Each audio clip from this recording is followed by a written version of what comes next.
And good morning and good afternoon to my friends on the internet.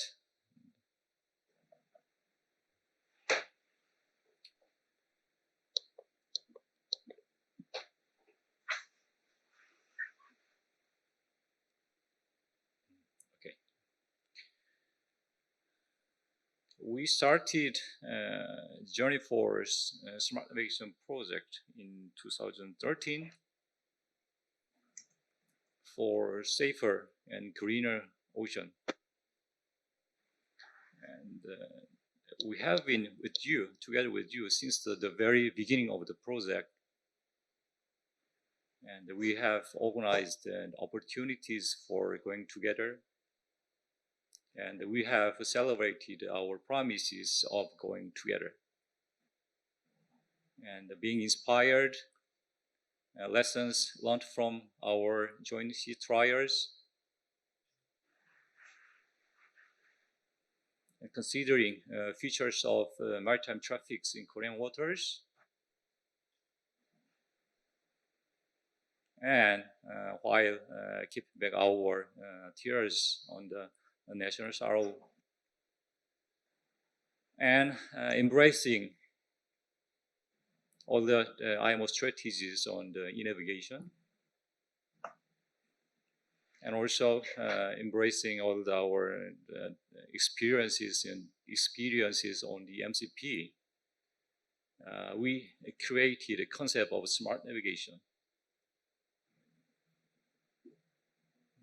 E-navigation service that provides ships with e-navigation services from birth to berth. Actually, the smart navigation is not that simply smart. It stands for Sea Traffic Coordination and Optimization Service, the Maritime Domain Awareness Service, Active and Proactive Maritime Safety Management Service, Remote Assistance Service, and Maritime Telematics Service. That is the meaning of the smart navigation service. First, the Sea Traffic Coordination and Optimization Service. The smart navigation service provides ships with automatically generated route. In generating the route, the service is considering all the information related to the safety, including water depths from the ENC chart, ENC, and the tidal differences, and the traffic separation scheme, and traffic density, ship's maneuverability, and distance from obstacles, and location of a fish farm, and tankers no-go areas along coastline, and all the obstacles described in the ENC. All these information is used for in generating the route. You can see the two routes which is generated automatically. You can see that the two routes have its own traffic separation zone.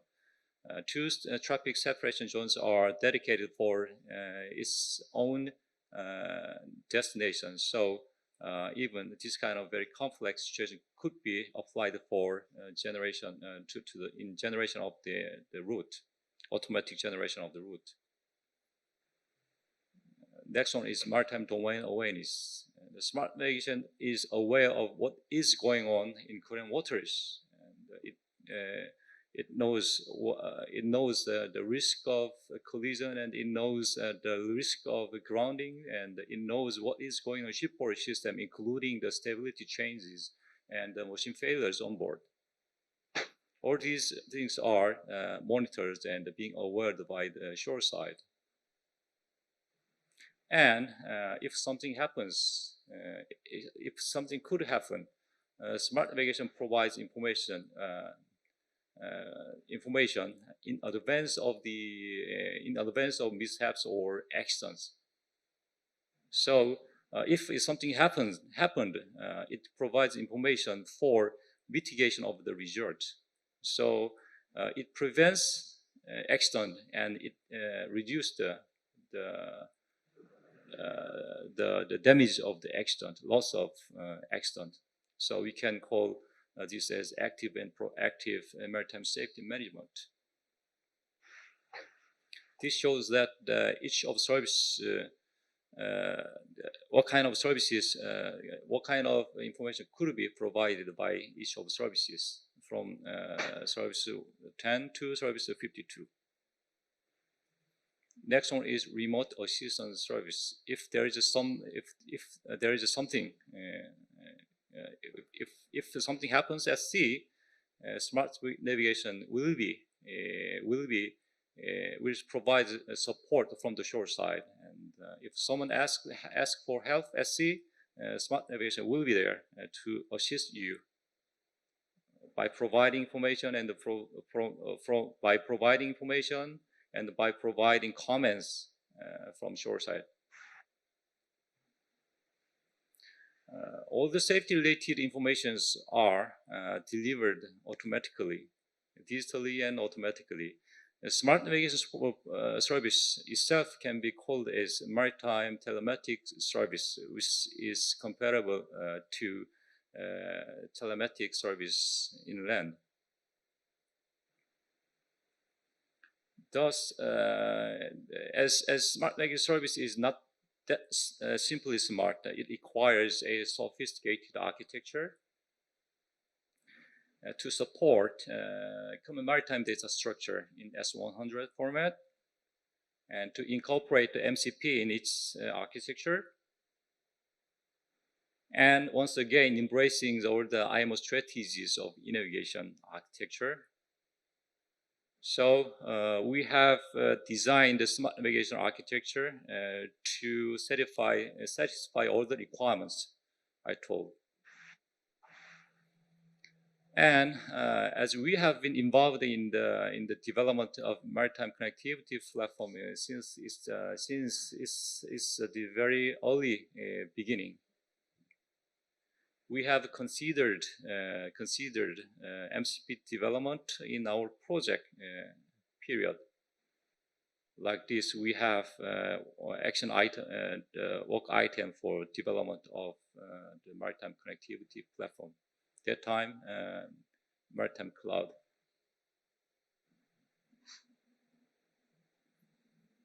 Smart navigation uses three of two components of the maritime connectivity platform.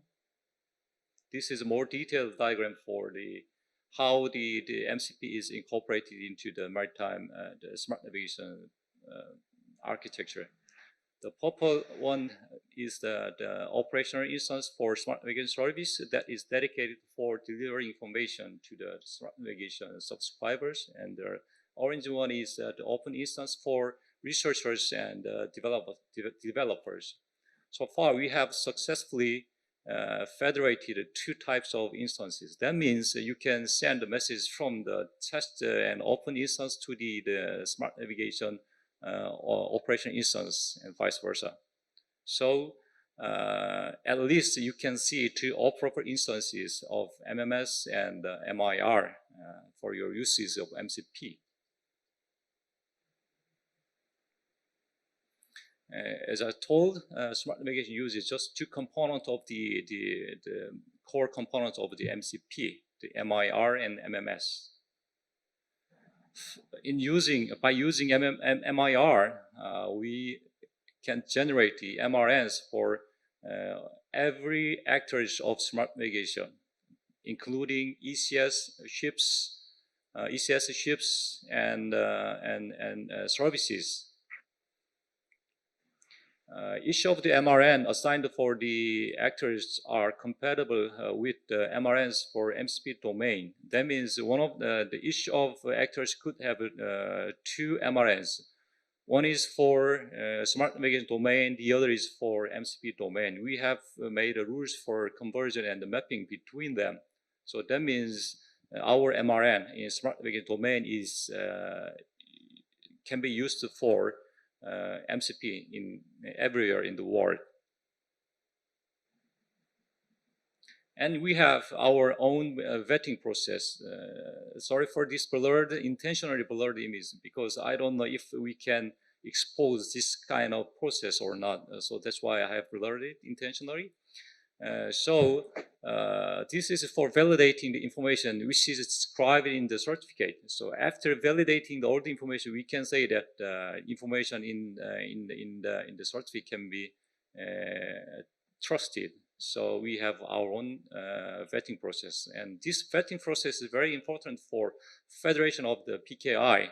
So we believe our vetting process could be sufficient enough to be federated with the other the PKI like Navlink. So after having a certificate, we can say that all the ECS systems, the onboard system for using the smart navigation is ready for use the smart navigation service by having certificate in it, and which is validated through the vetting process. So now I can make some demonstrations, live demonstrations for by using one of these ECS. I have selected the GMT ECS, which could be deployed up to 2,000 by the end of this year. So I will request some support, Mr. Che. Okay, yeah, this is the screen, a live screen of our ECS. So I will show the automatic generation of the route. 최 팀장님, 목포에서 제주로 한번 가주시겠습니까? I have requested him to request a route from Mokpo to Jeju Island. Mokpo area is very complicated area, so you can see that how it works even in that complicated area. It received automatically generated route, and if you select it, you will be being monitored if you deviate from your original route or not. If you deviate from the planned route, you can be informed you are deviating from your planned route. It's a very complicated area, but we can automatically generate the route to provide services. And we'll move to another area, 통영 area. 통영으로 가주시겠습니까? 통영 area is our favorite test area, which is located in the southern part.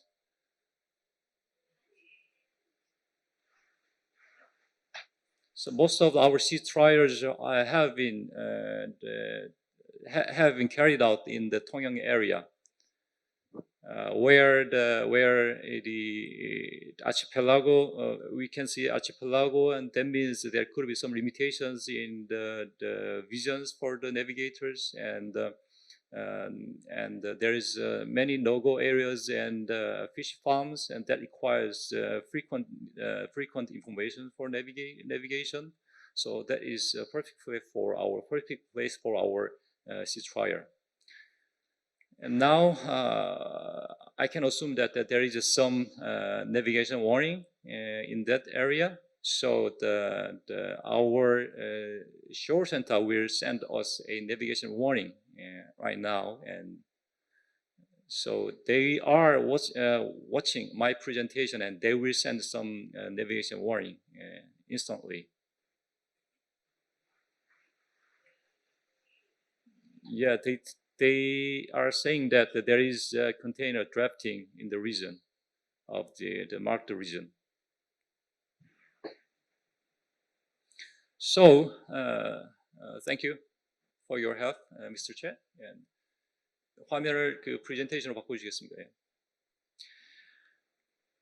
I have demonstrated. I have made a live demonstration of smart navigation service, which uses MCP, the operational instance.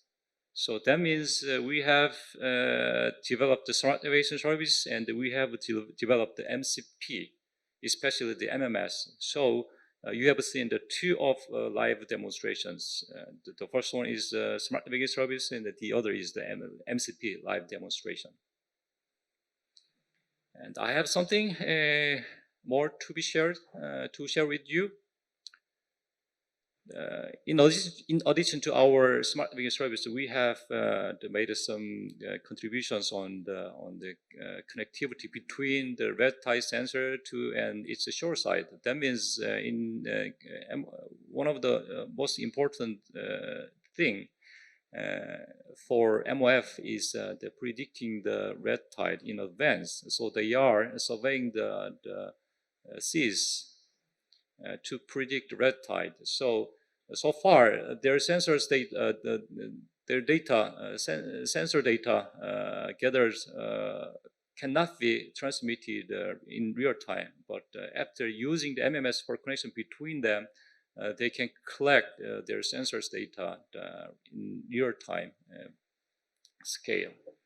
And this can be used for sharing the route between the ships, and this can be used for sharing the A2N information from the shore side, from the A2N authorities to the ship side.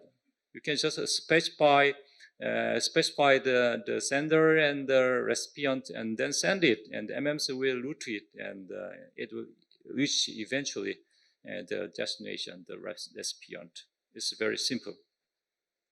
And the other application is for, this is what we are doing for our unmanned ship research project in KRISO. One of my colleagues is carrying out his research on the unmanned ship, and he requested me how those ships could be interconnected with each other. So I have proposed him this kind of architectural design.